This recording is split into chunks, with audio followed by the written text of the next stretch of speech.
एक घर में 3 भाई और एक बहन थी। बड़ा और छोटा पढ़ने में बहुत तेज थे। उनके माँ बाप उन चारों से बहुत प्यार करते थे, मगर मझले बेटे से थोड़ा परेशान थे। बड़ा बेटा पढ़ लिख कर डॉक्टर बन गया, छोटा भी पढ़ लिख कर इंजीनियर बन गया, मगर मझला बिल्कुल आवारा और गवार बन के ही रह गया। सबकी शादी हो गई। बहन और मझले को छोड़कर दोनों भाइयों ने लव मैरिज की थी। बहन की शादी भी अच्छे घराने में हुई थी। आखिर भाई सब डॉक्टर और इंजीनियर जो थे, अब मझले को कोई लड़की नहीं मिल रही थी। बाप भी परेशान और माँ भी परेशान। बहन जब भी मायके से आती तो सबसे पहले अपने बड़े और छोटे भैया से मिलती, मगर मझले से कभी नहीं मिला करती थी, क्योंकि ना तो वह कुछ दे सकता था और ना ही वह जल्दी घर पे मिलता था। पैसे पर वो दिहाड़ी पे मजदूरी करता था, पढ़ नहीं सका था ना, इसलिए नौकरी कौन देता। मझले की शादी किए बिना पिता गुजर गए। माँ ने सोचा कहीं अब बंटवारे की बात ना निकले, इसलिए अपने गांव की एक सीधी सादी लड़की से मंझले की शादी करवा दी। शादी हो जाने के बाद न जाने क्या हुआ कि मंझला एकदम लगन से काम करने लगा। दोस्तों ने कहा, ये चंदू आज अड्डे पर आना। चंदू ने कहा, आज नहीं फिर कभी दोस्त। दोस्तों ने कहा कि शादी के बाद तू जैसे बीवी का गुलाम ही हो गया हो। चंदू बड़े प्यार से बोला, अरे ऐसी बात नहीं है, कल मैं अकेला एक पेट था, अपने रोटी के हिस्से कमा लेता था, अब 2 पेट हैं।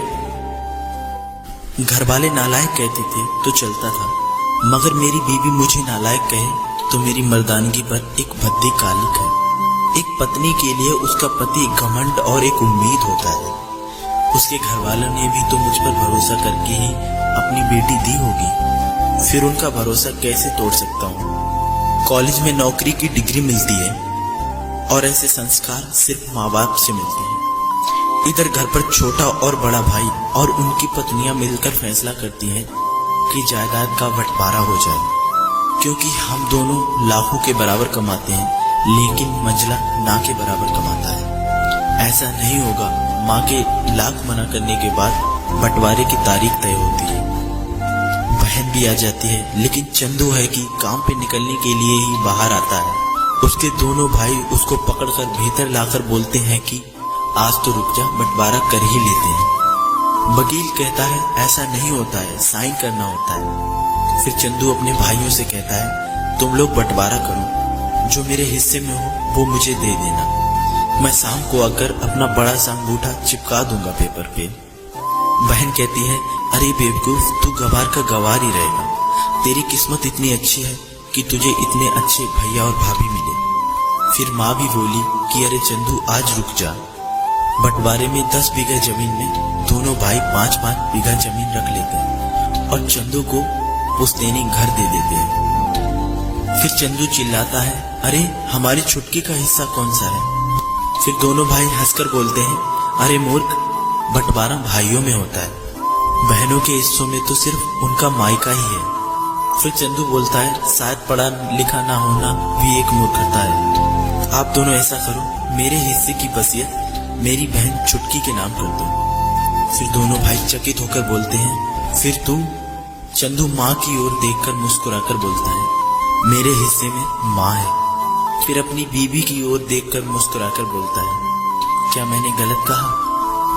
उसकी पत्नी अपनी सास से लिपटकर कहती है, इससे बड़ी वसीयत क्या होगी मेरे लिए कि मुझे माँ जैसी सासू मिली और बाप जैसा ख्याल रखने वाला पति मिला। बस यही शब्द थे जो बंटवारे को सन्नाटे में बदल देते हैं।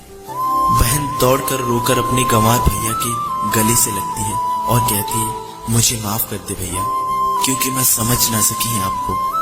चंदू अपनी बहन को बोलता है कि इस घर में तेरा भी उतना ही अधिकार है जितना हम सबका है। मैंने माँ का चुनाव इसलिए किया क्योंकि तुम सब मुझे याद आओ, क्योंकि ये सब वही कोक हैं जहाँ हम सब लोगों ने 9-9 महीने गुजारे हैं। माँ के साथ साथ तुम्हारी यादों को भी मैं रख रहा हूँ। दोनों भाई दौड़कर मझले से गले रखकर रोते रोते कहते हैं, आज तो सचमुच का बाबा लग रहा है। सबकी पलकों पे पानी ही पानी है। सब एक बार फिर से साथ साथ रहने लगते हैं। दोस्तों, जब लोग अनपढ़ थे तो परिवार एक हुआ करते थे। मैंने टूटे हुए परिवारों में अक्सर पढ़े लिखे लोग ही देखे हैं। दोस्तों ये वीडियो आप लोगों को कैसा लगा हमें कमेंट में जरूर बताइएगा। साथ ही साथ इस वीडियो को लाइक जरूर कीजिएगा और अगर आप हमारे चैनल पर नए आए हैं तो हमारे चैनल को सब्सक्राइब जरूर कीजिएगा।